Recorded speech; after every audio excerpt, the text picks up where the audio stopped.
Mas a segunda parte da doutrina da justificação significa que os nossos pecados precisavam ainda ser pagos. Note, há dois problemas do ser humano. O primeiro problema é que o homem é pecador. Ele já tem pecados. Ele já precisa de um Salvador desde o dia em que nasce. Lembrem-se das palavras de Paulo: todos pecaram, não há um justo sequer, nenhum sequer. Isso inclui todos os homens, desde os bebês. Os bebês, quando vêm ao mundo, quando conhecem ao mundo, já são pecadores. Essa semana eu ouvi um comentário de um pai que o seu filho acabara de nascer. Ele tira uma foto com o seu filhinho lindo e ele diz assim: bem-vindo, meu filho, ao mundo. Mas aquela criança já é pecadora. Ela não é inocente. Ela tem os seus próprios pecados trazidos de Adão. E ela já precisa de um Salvador. O problema do homem, como eu disse, tem duas vertentes. O primeiro é que ele é pecador. Ele precisa de um Salvador. O segundo problema diz respeito à sua obediência. Para ser salvo, eu e vocês precisávamos ser obedientes e uma obediência perfeita, sem pecado. Não conseguimos fazer isso. Olhe para a sua própria vida. Tente ficar sem pecar pelo menos um dia. Tente ficar sem pecar. As pessoas dizem que tem livre-arbítrio. Se gabam em dizer que tem livre-arbítrio, pois se tem livre-arbítrio, fiquem sem pecar. Não pequem mais. É impossível. É impossível porque nós somos inclinados ao pecado. Por isso somos incapazes de obedecer à lei de Deus. Somos incapazes de sermos obedientes ao Evangelho, à lei, ao que o Senhor exige. Mas quando Cristo cumpre a lei cabalmente, toda a justiça de Cristo, ela é aplicada em favor do seu povo. Eu não posso cumprir a lei, mas o meu Salvador cumpriu a lei por mim. Eu sou desobediente, mas o meu Senhor é obediente. Tudo que a lei exige, o nosso Senhor cumpriu cabalmente. Mas ainda há o problema dos nossos pecados. Ainda que fôssemos justificados por conta de obedecermos à lei pela justiça de Cristo, Deus ainda diria: e quanto aos seus pecados? E quanto aos problemas dos seus pecados? As Escrituras dizem: a alma que pecar, esta, pois, morrerá. É a determinação divina que o pecado seja punido com morte. O pecado precisa ser punido com a morte. A alma que pecar, esta morrerá, diz as Escrituras sagradas. Portanto, há um grande problema para todos nós. Além de não cumprirmos a lei, há o problema dos nossos pecados. E é por isso que o Senhor Jesus teve que ir para a cruz. A primeira parte é a vida de obediência do nosso Senhor Jesus Cristo. Ele obedeceu piamente à lei de Deus.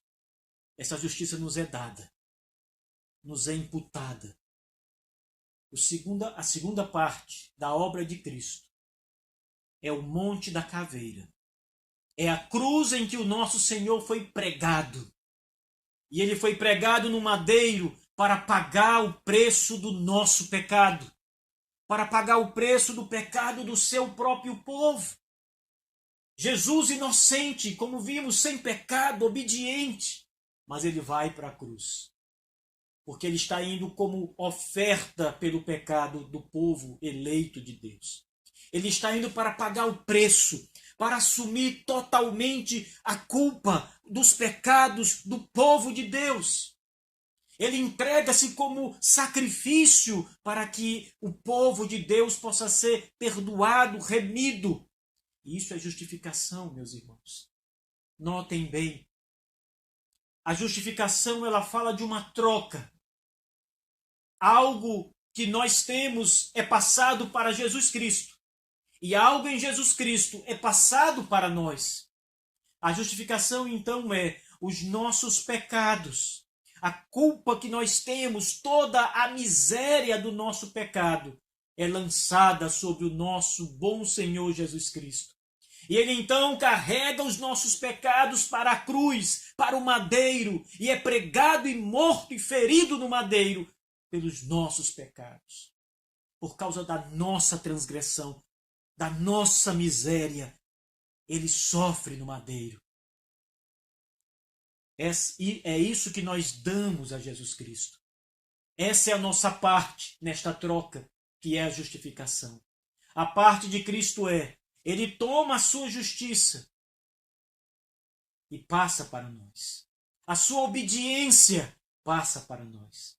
Ele recebe a nossa morte, a nossa punição na cruz e, em troca, toma a sua justiça santa e perfeita e coloca sobre o seu povo.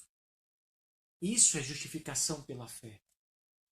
E essa doutrina da justificação pela fé diz apenas isso: creia em Jesus. Creia na sua morte e na sua ressurreição. Confie plenamente no Senhor. Acredite que a eficácia da sua morte é poderosa para limpá-lo diante de Deus. Isso é justificação. É crer nisso. Não é fazer nada. Muitas pessoas ainda acreditam que, apesar de serem cristãos, ainda precisam fazer o bem para ser salvos. Não precisam. Nenhuma obra, nem mesmo uma fagulha de qualquer obra que nós venhamos a fazer contribuirá com qualquer coisa, com uma grama sequer, na nossa salvação, meus irmãos.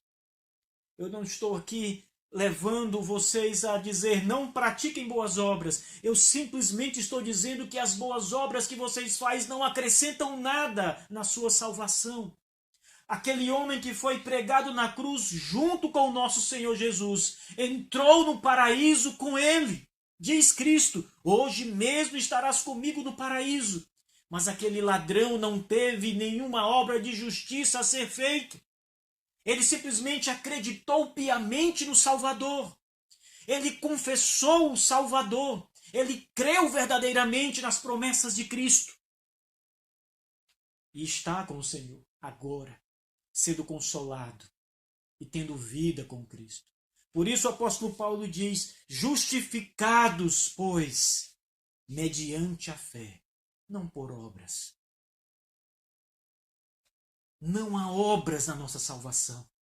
Esse é o sistema católico romano falido, irmãos. Esse é o sistema que levou milhões de almas ao desespero, ao inferno. Foi desse sistema cruel que Deus libertou o monge Lutero.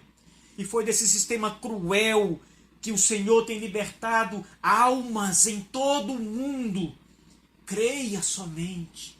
A justificação pela fé é: creia em Jesus somente. Somente isso te basta. Mais nada. Confie no Senhor. Você não tem nada para dar a Cristo. Você é como um mendigo miserável cujas mãos estão sujas e vazias diante de Deus. O profeta Isaías diz que toda a nossa justiça é semelhante a um trapo imundo.